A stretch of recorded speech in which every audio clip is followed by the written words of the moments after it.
আপনারা দেখছেন মুর্শিদাবাদ মিডিয়া সত্য খবর এখন আপনার নাগালে। আমাদের চ্যানেল সাবস্ক্রাইব করুন, দেখতে থাকুন, সঙ্গে থাকুন। একটু ভিডিওটা ভালো করে ফলো করো। আবার সেদিকে ভাইজান ভেতরে আছে, দেখো এই দেখো, দেখতে পাচ্ছেন? আবার সেদিকে ভাইজান আছে, সে রাজমিস্ত্রিরা কাজ করছে না, সেগুলো দেখার জন্য আব্বাসের দিকে ভাইজান এসেছে। সে নন সিটিতে, এই দেখুন একটা বেরোচ্ছে, দেখো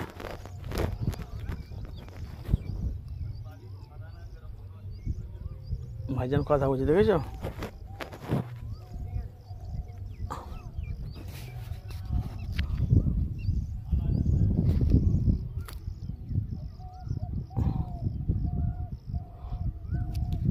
চলে গেল। আমি আপনাদেরকে বললাম না, তারপর ভাইজান এসেছে।